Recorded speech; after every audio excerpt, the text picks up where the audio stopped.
Halo sahabat, jumpa lagi dengan saya di channel Budidaya Ikan Gembira TCS.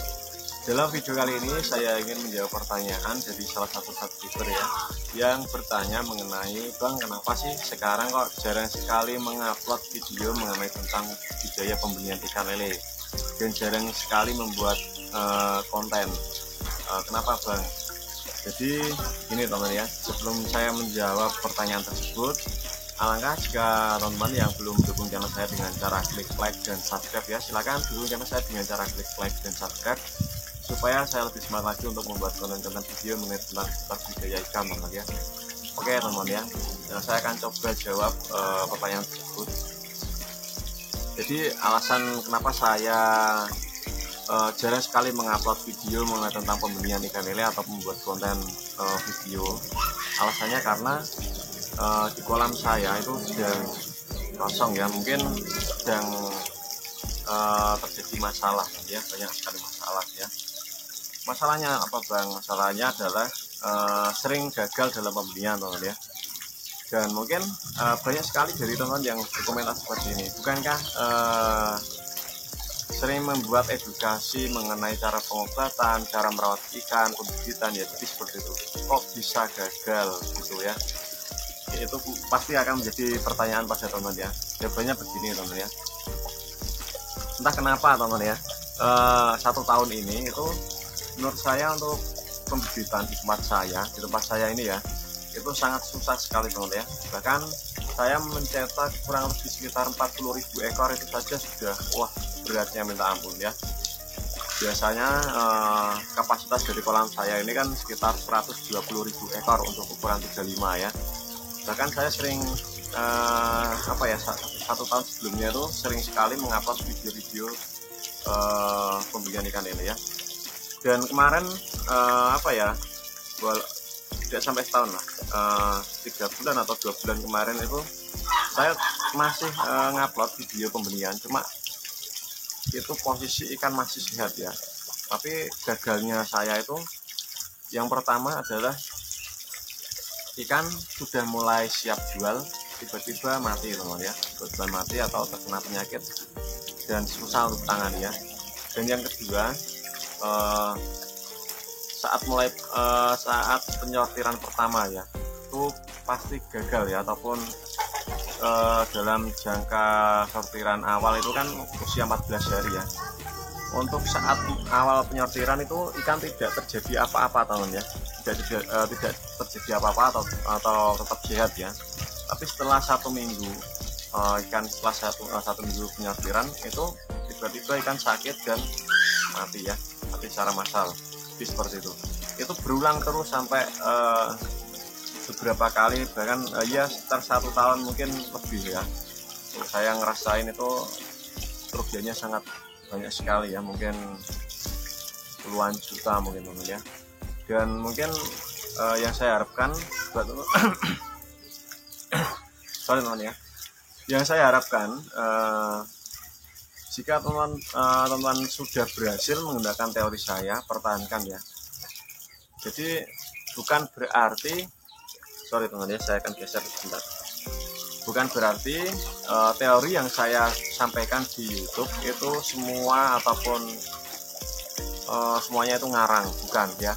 Itu semua menurut pengalaman saya, bahkan itu real ya, tidak ada rekayasa. Bahkan saya setiap membuat video itu tidak pernah membuat deskripsi ya. Mungkin ada beberapa 1 atau 2 video saja yang saya membuat tulisan gitu ya, tapi yang lainnya itu saya spontan. Jadi unek-unek saya yang saya ingin sampaikan, ingin bagikan kepada teman-teman semua itu dari dalam diri hati saya sendiri ya. Dan mungkin video-videonya mungkin agak panjang, agak berbelit-belit, cuma ya memang gitulah, demi konten ya, demi konten ya. Itu memang satu ya, mungkin saya memang istilahnya memang semua demi konten lah ya. Semua YouTuber memang demi konten, karena kalau saya jelaskan itu sebenarnya pendek ataupun tidak perlu beberapa menit ya. Bahkan jika teman ingin belajar di tempat saya, silahkan, saya akan bagikan dengan teori yang lama ya. Tapi yang itu tadi di tempat saya itu kok bisa gagal, itu kenapa sih Bang, kok bisa nggak bisa jalan lagi bibitnya itu. Jadi banyak sekali kendalanya tahunnya, dari mulai air, mungkin apa istilahnya itu cuaca ataupun yang lain. Mungkin ada juga yang mungkin saya saking sering yang ngalamin masalah, saya jadi lupa bagaimana cara menjadikan bibit ataupun larva itu sehat ya. Jadi yang saya terapkan di dalam pikiran saya tuh ngobatin ikan terus jadi gitu kan ya. Dan mungkin ada juga yang bertanya, kalau berhenti di pembibitan lalu itu ikannya belakang itu isinya apa Bang? Ini isinya yang di belakang ini adalah ikan hias teman ya. Belakang ini juga ikan hias. Yang sebelah sini ikan cupang, yang sebelah sini ikan gabi ya. Jadi ini saya akan coba memberikan referensi buat teman-teman yang mengalami hal yang serupa ya, yang mungkin tidak pernah berhasil dan gagal ya, dalam istilahnya itu gagal, belum pernah mengalami keberhasilan dalam pembibitan ataupun pembesaran ikan ini. Silakan teman, daripada kolamnya itu nganggur ya, daripada kolamnya itu dijual murah ataupun daripada kolamnya itu lubangin tikus ya, mending diisi air lalu ditaruhlah ikan gabi ya. Pengalaman saya teman ya, saya akan coba bagikan ya. Ini kita flashback ya dari masa lalu saya sebelum saya terjun di ikan lele ya.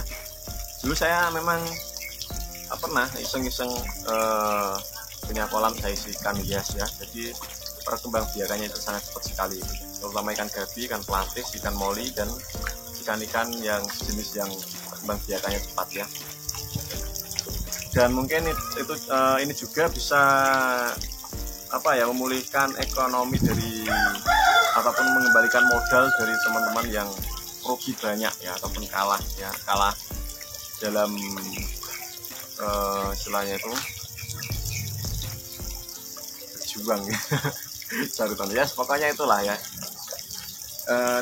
Dan yang saya akan bagikan pengalaman mengenai ikan hias ini adalah kita akan coba hitung-hitungan teman ya. Jika teman ingin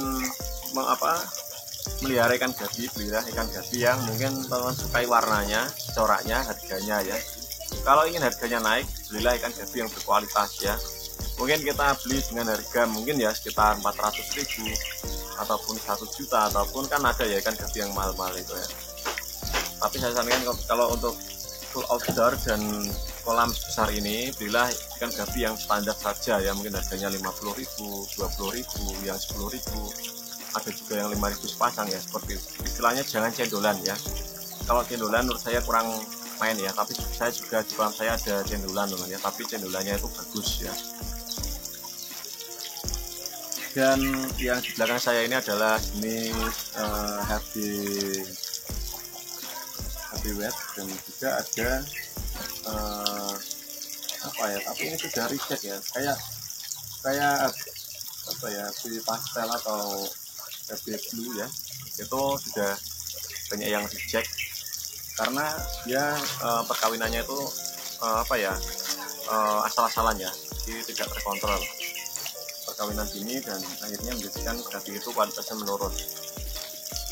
Jadi kita kembali ke pembahasan ikan gabi ini teman ya. Ikan gabi jika kita membeli dengan katakanlah ikan gabi kita beli harga dengan 50.000 ya, kita pelihara di kolam ini. Untuk pakannya ya, jika teman budidaya ikan gabi, pakannya sangat irit sekali teman ya.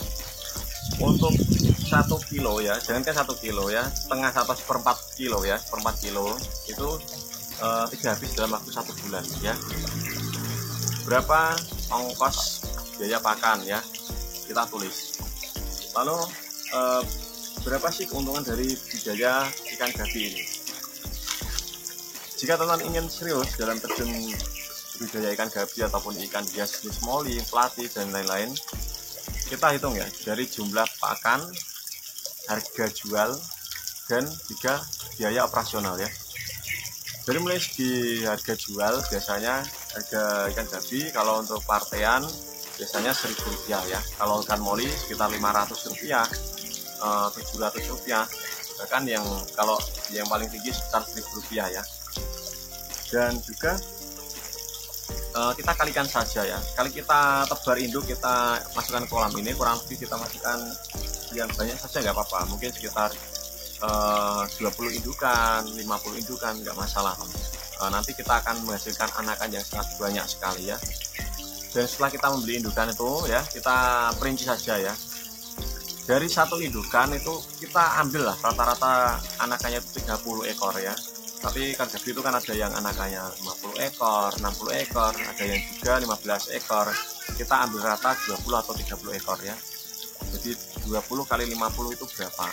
Itu dalam 2,5 bulan itu baru panen, atau 3 bulan itu kita baru panen ya teman-teman.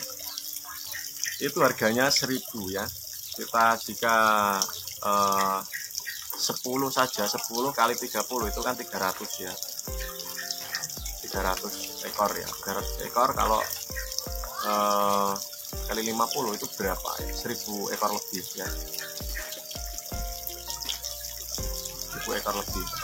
Itu teman bisa analisa sendiri di pemikiran teman ya. Dan mungkin saya sih belum merasakan panen ya, tapi saya harap nanti banyak kolam saya tidak akan menjadi sebuah kolam yang kosong atau sia-sia ataupun kolam suwung ya, istilah Jawa ya. Dan buat teman-teman yang mengalami hal yang seperti saya, yang mungkin dongkrok karena gagal dalam panen, pembibitan ataupun konsumsi, silahkan kolamnya itu jangan dijual. Ikuti cara saya saja ya. Itu kolamnya kita bersihin, sikat semua sampai bersih kerak-keraknya, lalu kita isi dengan air jernih. Kita ambil atau beli, kalau nggak ada ya kita beli. Kita kasih ganggang air seperti ini ya. Kita taruh, setelah kita taruh mungkin kita ambil sedikit, itu kan cepat ya pertumbuhannya ganggang itu ya. Mungkin sekitar paling cepat itu sekitar 6 bulan ya, 6 bulan untuk setengah tahun itu nanti kita akan pastikan hasilnya ya. Yakinlah itu teman ya. Di samping harganya yang mungkin menurut saya lumayan tinggi ya, walaupun harganya Rp1.000 ya, tapi kalau dengan jumlah yang banyak itu harganya sangat, hitung-hitungannya sangat matang sekali. Dan itu bisa kita istilahnya itu sambian teman ya. Buat teman yang bekerja jadi ojol, grabfood ataupun bangunan atau perkantoran ya, itu sangat bisa untuk digunakan sebagai sampingan ya. Untuk pemberian pakannya 1 hari 1 kali nggak masalah teman ya. Tapi kalaupun teman ingin memberikan pakan yang lebih, kasih pakan hidup seperti cacing sutra ya, itu bisa awet satu hari itu kita kasih mungkin sekitar tergantung jumlahnya ya, sekitar 1/4 gelas, setengah gelas, bahkan 1 gelas kalau jumlahnya banyak ya.